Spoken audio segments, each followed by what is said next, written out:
C'est l'heure du journal de l'Afrique. Soyez les bienvenus sur France 24. À la une ce soir, le pape n'est pas africain. 3 cardinaux du continent étaient pourtant pressentis pour être choisis.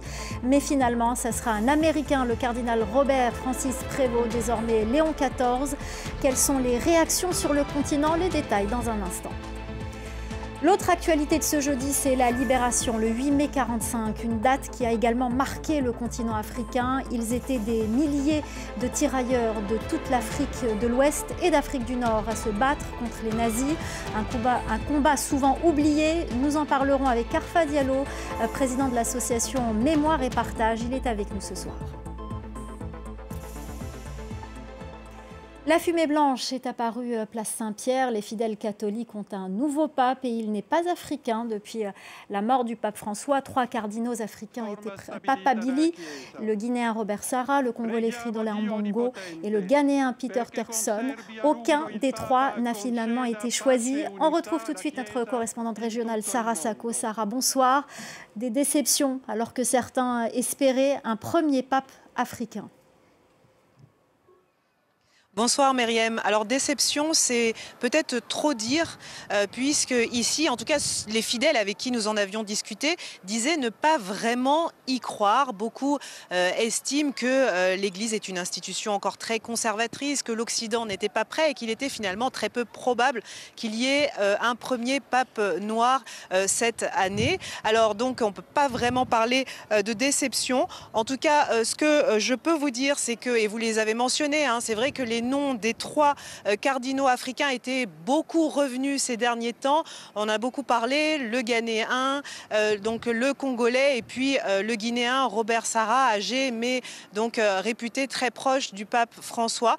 Ce ne sera donc pas un premier pape noir mais un premier pape américain et donc encore très peu de réactions. En tout cas ici au Sénégal où il faut bien dire cette élection au Vatican a été suivie d'assez loin. Ce que je peux vous dire en revanche c'est qu'il y a beaucoup d'attentes ici dans la région quant au nouveau pape.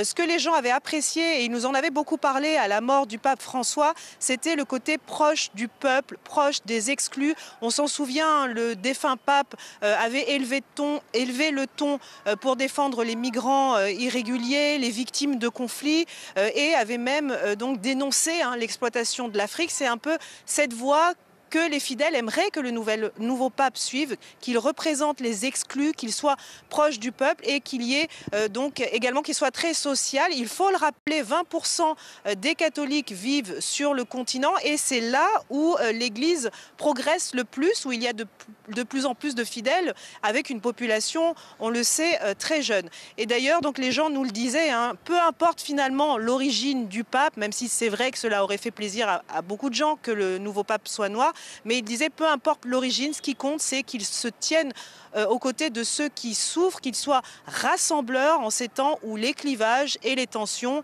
sont omniprésentes. Merci beaucoup Sarah Sako, notre correspondante à Dakar. Merci pour toutes ces informations.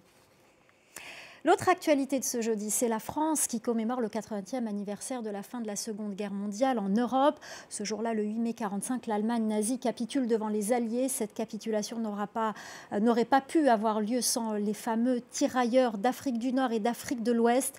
Laurent Berstécher revient pour nous sur ceux qu'on appelle encore les tirailleurs sénégalais. Fondé en 1857 à Dakar par le général Louis Faidherbe, le corps des tirailleurs sénégalais est composé de fantassins recrutés à travers l'Afrique, au Sénégal, mais aussi au Mali, au Burkina Faso, en Côte d'Ivoire ou encore en Guinée. Déployés pour étendre la colonisation sur le continent, ils participent notamment à la conquête de Madagascar en 1895 et à la campagne du Maroc en 1908. Le recrutement s'intensifie au début du XXe siècle. Et lorsque la Première Guerre mondiale éclate, près de 200 000 combattants africains sont envoyés au front. Ces tirailleurs se retrouvent souvent en première ligne et participent à plusieurs batailles décisives. Des dizaines de milliers d'entre eux périssent dans les tranchées européennes, mais leur sacrifice n'est pas reconnu à sa juste valeur par l'État. Lors de la Seconde Guerre mondiale, près de 200 000 tirailleurs africains sont de nouveau mobilisés. Ils joueront un rôle clé, notamment lors de la libération. Mais leur contribution sera de nouveau étouffée par l'état-major allié, qui les remplace petit à petit par des résistants français à l'approche de Paris. Quelques mois avant la fin de la guerre, en décembre 1944, des dizaines de tirailleurs sont massacrés par l'armée française à Tiaroy pour avoir réclamé le paiement de leur pension. Un sombre chapitre qui n'empêchera pas la France de continuer à employer des combattants africains, notamment dans les guerres d'Indochine et d'Algérie. Le corps des tirailleurs sénégalais sera progressivement aboli entre 1954 et 1962, suite aux vagues d'indépendance en Afrique. Il faudra attendre 2007 pour que leur pension soit alignée sur celle des vétérans français et 2017 pour que les 28 derniers tirailleurs restés en France obtiennent la nationalité. Un début de reconnaissance pour ces hommes engagés dans des guerres qui n'étaient pas les leurs. Pour en parler avec nous sur ce plateau, Karfa Diallo, président de l'association Mémoire et Partage. Bonsoir, merci beaucoup d'être avec nous. Merci de votre invitation. Alors, on a entendu ce sujet sur les tirailleurs dits sénégalais qui venaient de toute l'Afrique de l'Ouest. Tout d'abord, quel a été leur rôle réel sur le terrain lors de cette Seconde Guerre mondiale en particulier? La contribution des indigènes d'une manière générale, c'est-à-dire de toutes ces populations qui étaient sous un joug colonial depuis le 19e siècle, a été essentielle dans la libération de la France lors de la Seconde Guerre mondiale. Sans l'empire colonial, la France ne serait qu'un pays libéré. Grâce à son empire colonial, la France est devenue un pays vainqueur. C'est une contribution essentielle qui passe par trois véritables ressources. D'abord, la ressource politique. On a une légitimation politique des forces alliées. Il faut savoir que le premier territoire, la première administration française qui rejoint l'appel du général de Gaulle, c'est l'Afrique équatoriale française sous Félix Éboué de la Guyane. Et il y a également, c'est vrai, des ressources minières africaines qui ont été extraites. On a l'or, le cuivre, le charbon, l'uranium, le caoutchouc de l'Afrique qui va servir à l'effort de guerre. Et bien sûr, et vous l'avez dit dans votre reportage, on a les hommes qui sont mis à contribution, des jeunes, plusieurs milliers de jeunes, 20 000 jeunes ou plus, qui vont participer véritablement à cette guerre, qui vont être mobilisés sur les fronts de la Seconde Guerre mondiale et qui vont remporter des batailles décisives qui ne sont pas suffisamment mises en avant.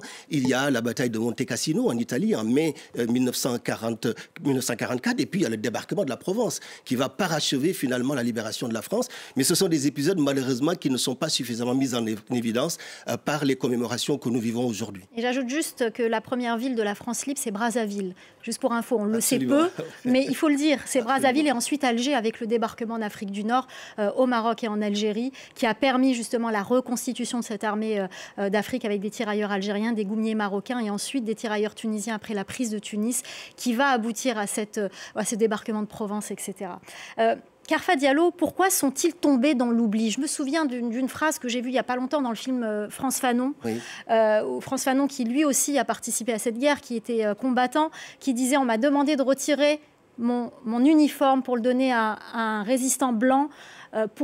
Pourquoi ils sont-ils tombés dans l'oubli? Pourquoi, au fur et à mesure de l'avancée vers Paris, on a effacé ces tirailleurs qui venaient d'Afrique subsaharienne ou d'Afrique du Nord? Vous faites bien, Myriam, de parler de Frantz Fanon, puisque cette année, c'est son centenaire. C'est un homme extrêmement important dans la lutte contre la colonisation et dans la pensée des dommages de la colonisation. Et vous avez raison, après la fin de la guerre, c'est-à-dire en 1944, au fur et à mesure de la libération du pays, il va y avoir une politique de blanchiment des troupes qui ont libéré la France. Au fur et à mesure, on va renvoyer les soldats des colonies chez eux. D'ailleurs, le massacre de Tiaroy, que vous avez évoqué tout à l'heure, est une des conséquences finalement de ce blanchiment des troupes, puisque les soldats qui rentrent au Sénégal en décembre 1944, ce sont des soldats qui ont participé à la guerre, qui l'ont remportée, mais qui vont être renvoyés chez eux avec pas de reconnaissance du tout. C'est-à-dire, même les soldes auxquels ils avaient droit ne leur seront pas reconnus. On sait d'ailleurs que plusieurs centaines de ces tirailleurs vont être fusillés. On va avoir ensuite, en 1945, et le 8 mai 1945,